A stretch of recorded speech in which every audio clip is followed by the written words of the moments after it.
नमस्कार, मी रोहन भेंडे आणि आपण पाहत आहेत खास कार्यक्रम महाराष्ट्र माझ्यासाठी दिल्लीतून महाराष्ट्र. महाराष्ट्र, BJP आणि BJPतले नेते. एक सर्वात मोठं नाव महाराष्ट्र BJPमधलं ते गिरीश बापट सरांचं. आज आपल्या या कार्यक्रमात खुद्द गिरीश बापट सर काही प्रश्नांना उत्तरे देतील. काही त्यांच्या ज्या काही प्लॅनिंग्स आहेत विकासाच्या बद्दलच्या किंवा पुणे मेट्रो विभागाच्या याबद्दल आपण त्यांना प्रश्न विचारू. तर गिरीश बापट सर, महाराष्ट्र माझाच्या या खास कार्यक्रमात आपलं स्वागत आहे.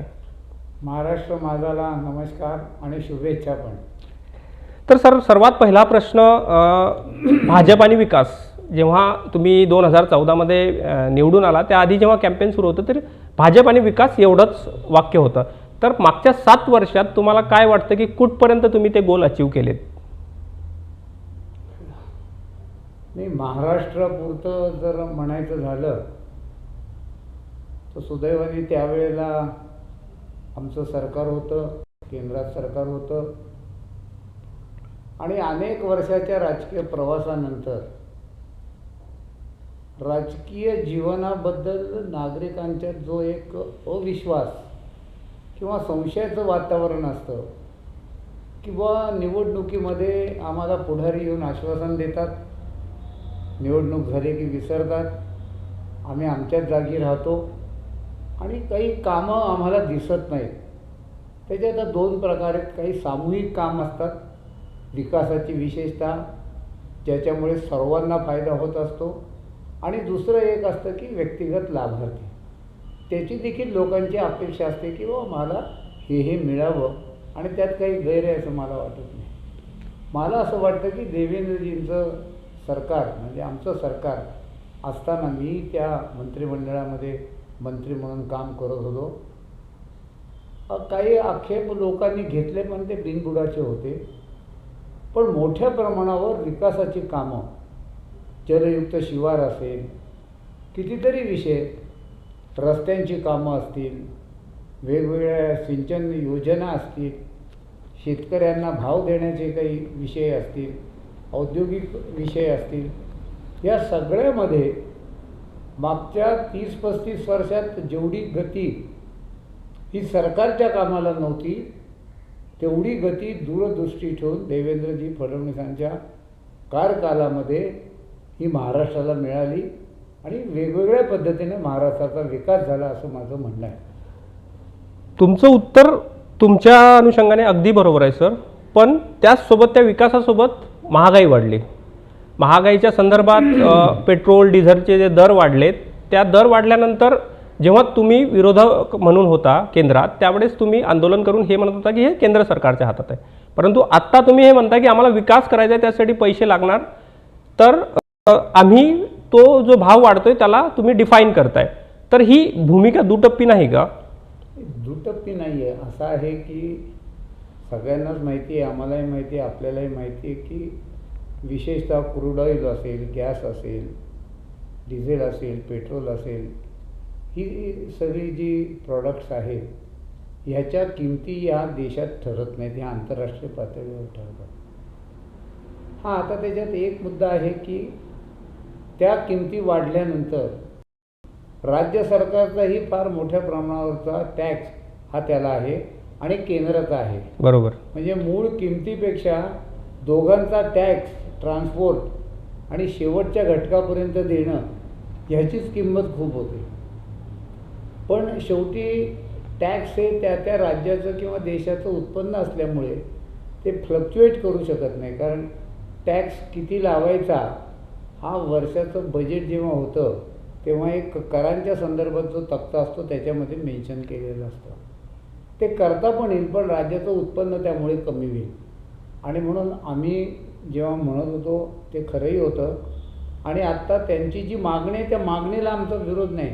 कोणालाही असं स्वाभाविक वाटणं की आपल्याला महागात काही मिळू नये, स्वस्त मिळावं, कारण शेवटी ही चेन आहे. हां, मी तुम्हाला इरप्ट करतोय, सॉरी. कारण त्याचा सरळ जो इम्पॅक्ट आहे तो सामान्य लोकांवरती पडतो. कारण डिझेल वाढणार, पेट्रोल वाढणार, याचा अर्थ भाजी वाढणार, मार्केटमधल्या सगळ्या वस्तू महाग होणार.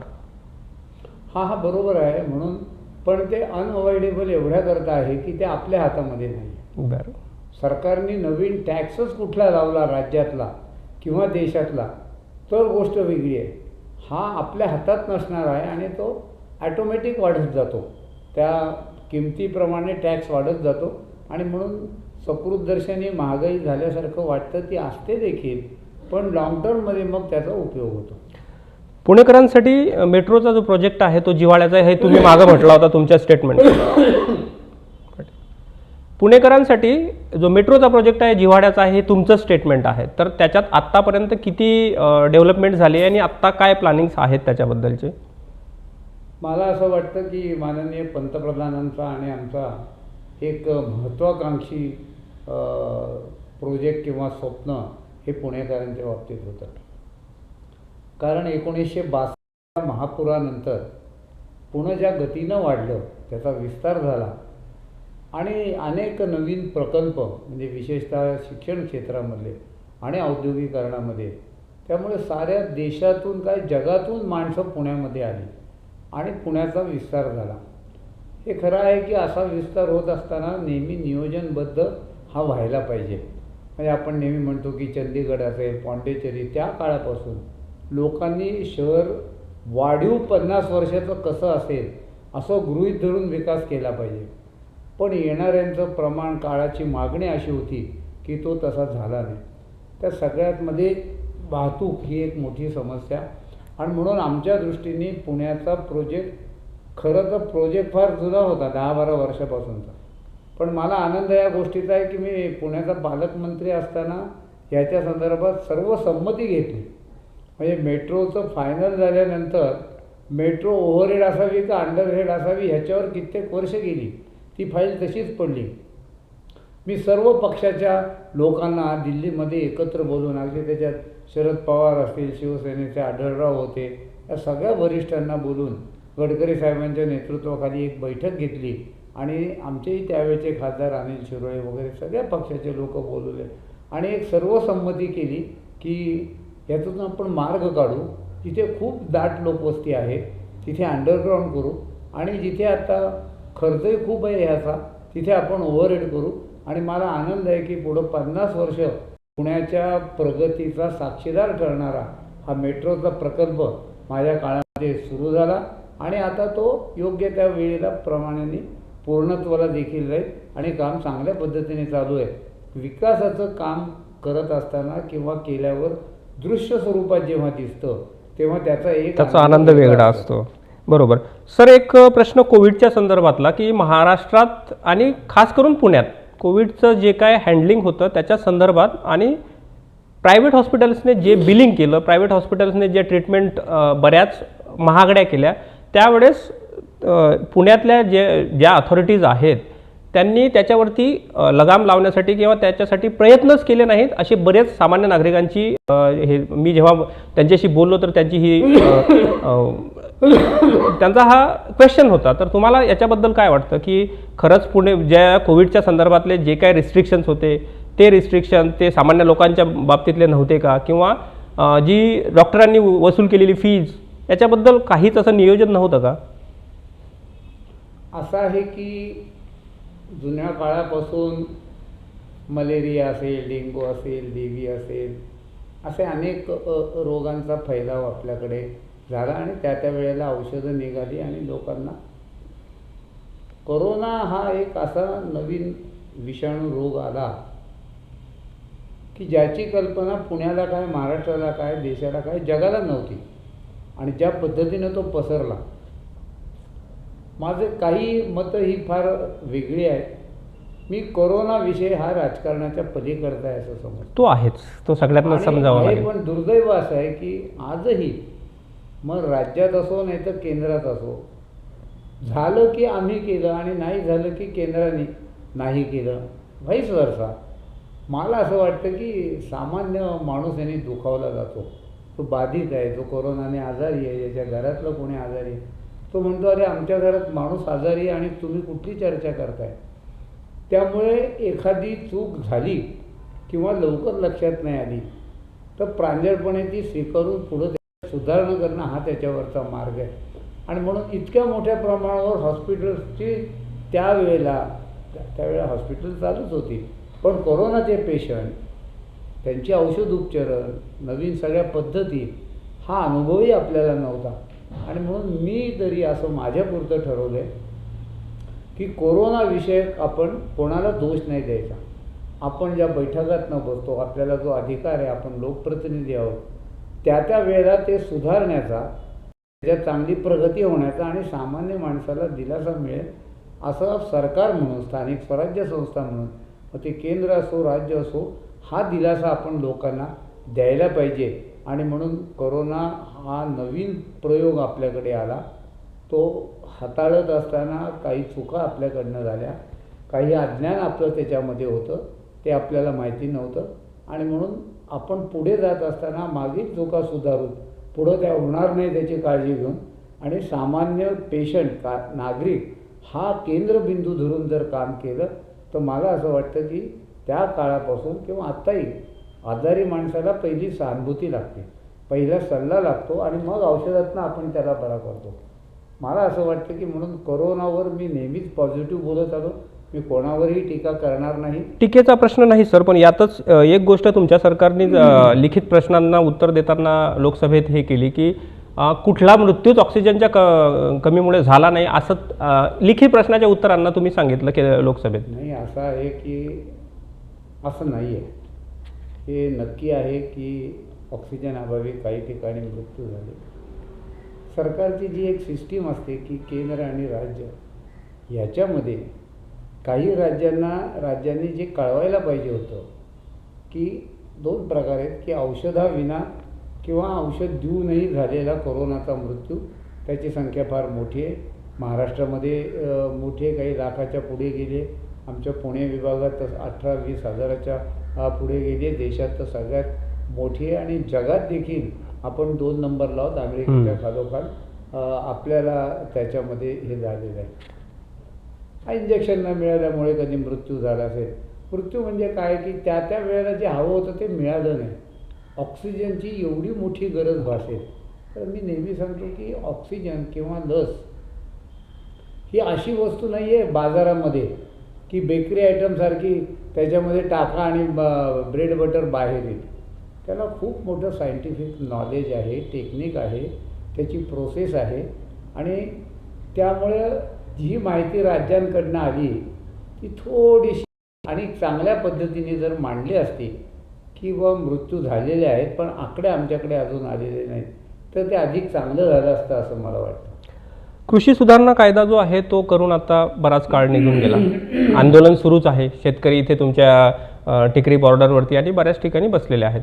हाच प्रश्न महाराष्ट्रातल्या शेतकऱ्यांसाठी या जो कायदा तयार झाला त्या मसुद्याचा त्या शेतकऱ्यांना आत्तापर्यंत काय फायदा झाला, तुमच्याकडे असे काही नंबर्स आहे का किंवा त्याचा काही व्हर्च्युअल स्टडी आहे का महाराष्ट्रातला की तुम्ही हे सांगू शकता की हो कायदा झाल्यानंतर महाराष्ट्रातल्या शेतकऱ्यांना हा फायदा झाला आणि हे फरक पडलेत त्यांच्या ह्याच्यात?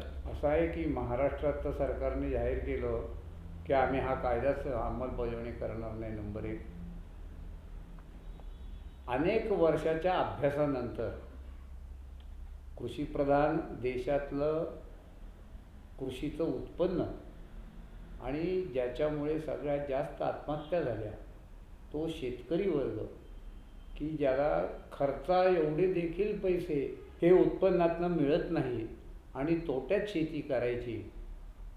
त्यामुळे प्रदीर्घ विचार मंथन करून ह्या सरकारने जो कृषी कायदा केला ह्याच्यामध्ये नवीन काहीच नाही आहे. आपण तो मी वाचलाय. मी पण वाचलाय सर. त्याच्यामध्ये जुन्या काळात देखील म्हणजे शरद पवार कृषी मंत्री असताना देखील दुःख काय आहे की त्यावेळेला अधिक चर्चा व्हायला पाहिजे होती, मतं मांडता आली असती, पण ती संधी दिली होती. लोकसभा विधानसभा हे याचंच व्यासपीठ आहे. पण त्यावेळेला बहिष्कार टाकायचा, चर्चा करायची नाही आणि नंतर काही आंदोलन झाले तर आमचा कुठे त्याला पाठिंबा होता.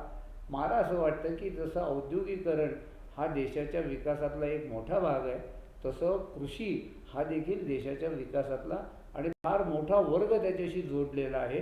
आणि म्हणून आज कृषी खात्यात जे कायदे केले त्या कायद्यांनी निश्चितपणे काही लोकांना चाप मिळणार आहे.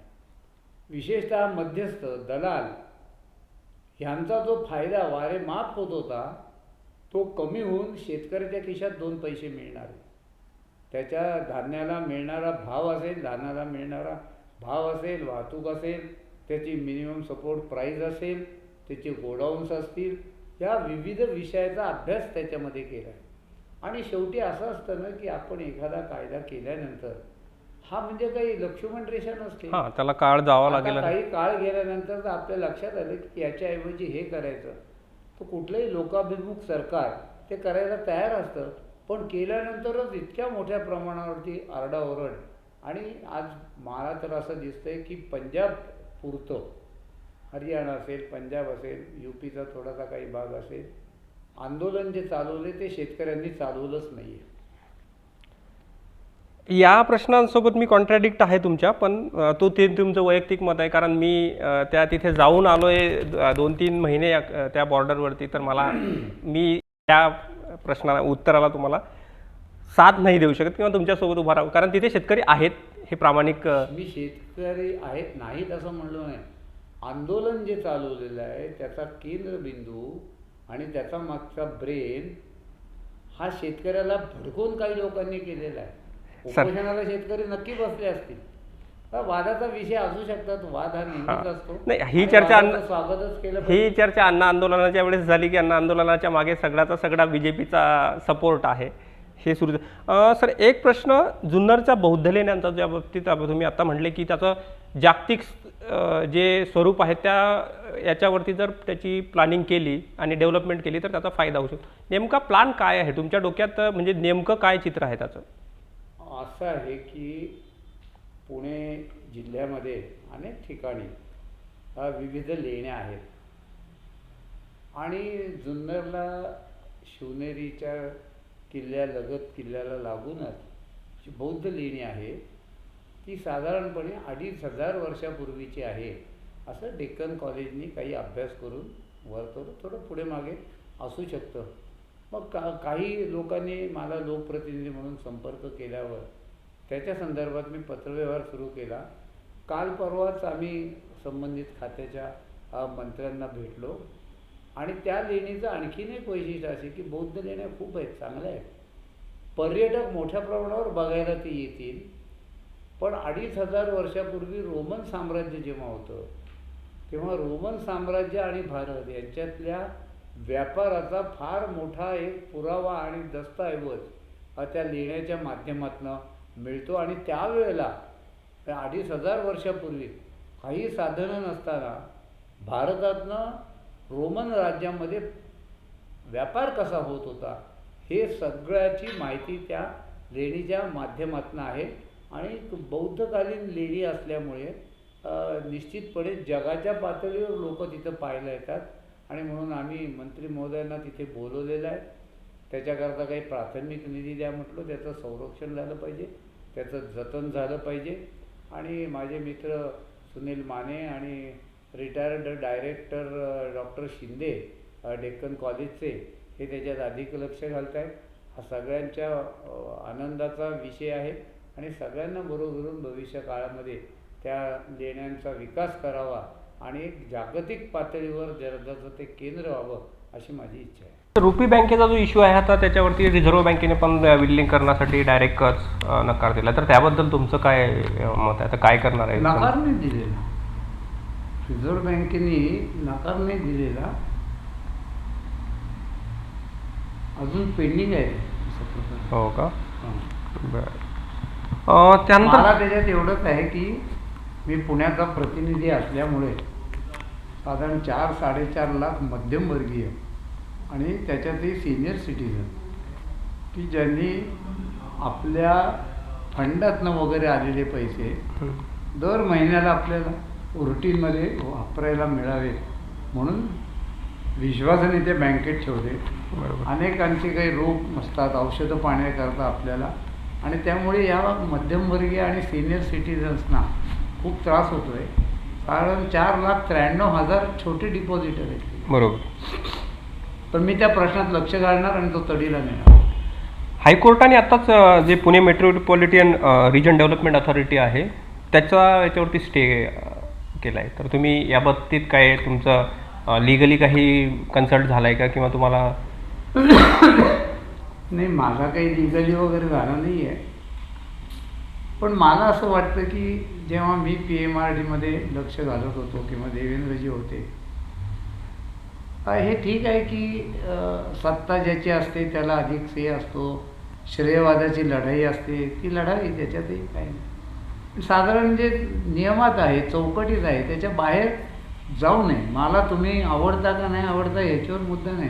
तुमचं अस्तित्व आहे एक विरोधी पक्ष म्हणून तिथे, तर तेवढ्या वस्तूला न्याय द्यायलाच पाहिजे.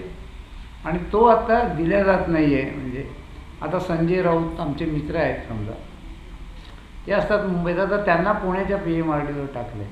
तर हे कोटा सिस्टीम जी केलेली आहे ना, डेव्हलपमेंटमध्ये कोटा सिस्टीम चालत नाही. डेव्हलपमेंटमध्ये जो काम करतो त्याला, आणि आमच्या काळातही आम्ही असे घेतले होते, तेव्हा पुण्यात आमदारच नव्हते जास्त त्यांचे, पण आमदार घेतले होते, असे लोक घेतले होते. तर विकासाच्या कामात शक्यतो कोणी श्रेयवादाची लढाई करू नये असं माझं स्पष्ट मत आहे. कोणी भाजपने पण करू नये आणि काँग्रेसने पण करू नये. आणि असं कोणी करत असेल तर मी त्याचं समर्थन करत नाही. एक प्रश्न, सेना BJP अलायन्स, आत्ताच तुम्ही महिन्याभराच्या आधी म्हटला की हिंदुत्वाच्या मुद्द्यावरती दोघं जण सोबत येऊ शकतात.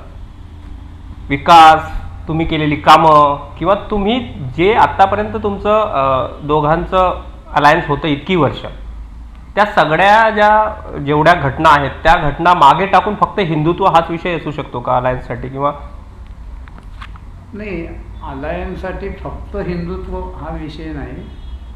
हिंदुत्व हे फार व्यापक अर्थाने आम्ही घेतो. हिंदुत्व म्हणजे केवळ काहीतरी धार्मिकता, कर्मकांड या अर्थाने नाही आहे. हिंदुत्वाच्या मागे जी एक मोठी पार्श्वभूमी आहे, त्या पार्श्वभूमीवर आज राज्याची असेल, देशाची असेल, जी प्रगती आणि जी संकट येऊ घालत आहेत, फार मोठी आक्रमणं आपल्यावरती होत आहेत, सांस्कृतिक आक्रमणं आपल्यावरती होत आहेत, व्यापाराच्या माध्यमातून आपल्यावर आक्रमणं होत आहेत, आपली संस्कृती नष्ट करण्याचा एक मोठा डाव खेळला जातो आहे. मग धर्मांतरापासून त्याच्यात अनेक छोटे मोठे मुद्दे येऊ शकतात. मला असं वाटतं की सत्ता येते जाते, कोणी आज निवडून येतो, उद्या हरतो, परत निवडून येतो, माणसं बदलत राहतात. ह्याच्या पलीकडेही आपला एक देश आहे, समाज आहे, संस्कृती आहे, ज्याला हजारो वर्षाचा इतिहास आहे, असं मानून राजकीय क्षेत्रात जे काम करतात. आणि म्हणून तर इतके वर्ष आमची आणि सेनेची युती टिकली. पुढेही होऊ शकते, ठीक आहे. काही तात्कालिक कारणं ज्याला आपण पुढे होऊ शकते असा मला विश्वास आहे. मला असं वाटतं होऊ शकेल. काय केलं. एक शेवटचा प्रश्न सर, चर्चा सुरू आहे, पूर्ण जेवढं सेशन आहे पार्लमेंटचं सगळं सेशन निवड फक्त ॲडजर्न करूनच दिवस वाया गेलेत. तुम्ही म्हणता की विरोधक इरप्शन करतायत त्यामुळे संसद बंद पडते आहे. विरोधक एक मुद्दा घेऊन आलेत, पेक्सस हा मुद्दा जर आपण वर्ल्ड व्ह्यूमध्ये पाहिला तर तो खरंच इम्पॉर्टंट मुद्दा आहे. कारण कुणीतरी स्नूपिंग केलं. आता दोन प्रश्न यात आहे की जर गव्हर्नमेंट ऑफ इंडियाने केलं का, येस ऑर नो, याचं उत्तर सरळ असू शकतं. किंवा जर पार्लमेंटचे जे विरोधी पक्ष नेते आहेत ते जर चर्चेला म्हणतात तर तुम्ही चर्चा करण्याऐवजी त्याला दुसरे ज्या दिशा देण्याची हे चालू आहे की ते राष्ट्राच्या विरोधात आहे, किंवा हे चुकीचं नाही का? किंवा तुम्हाला वाटत नाही का की पार्लमेंट सरळ जर पहिल्याच दिवशी चर्चेचा प्रस्ताव स्वीकारला असता तर पार्लमेंट रेग्युलर चालले नसते का?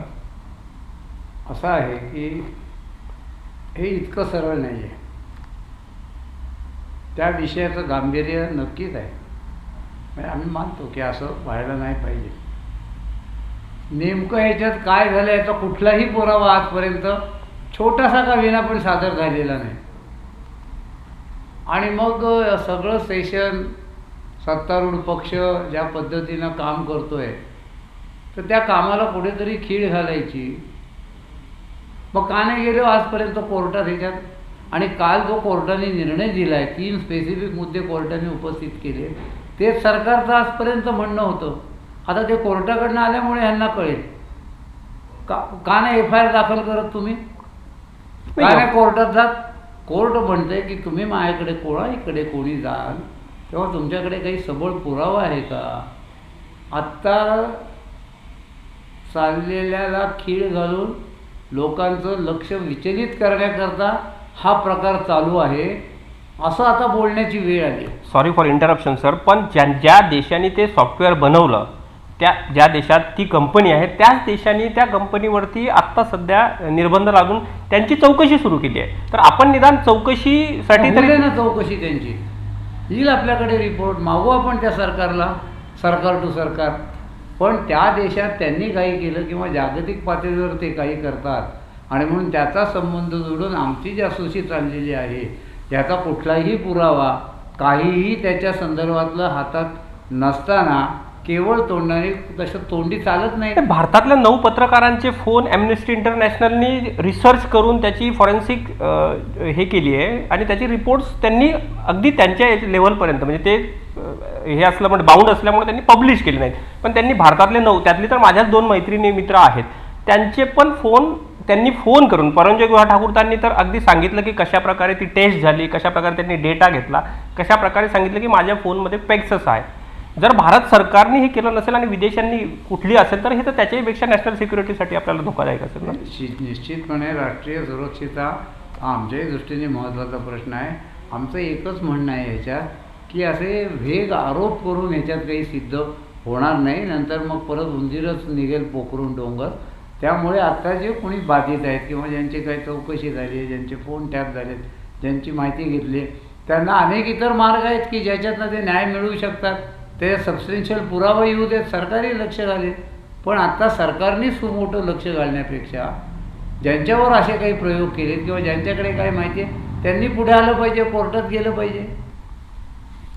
तर आपल्यासोबत होते गिरीश बापट साहेब, पुण्याचे MP आणि भारतीय जनता पक्षाचे महाराष्ट्रातील कद्दावर नेते. सर, आम्हाला जॉईन झाल्याबद्दल धन्यवाद.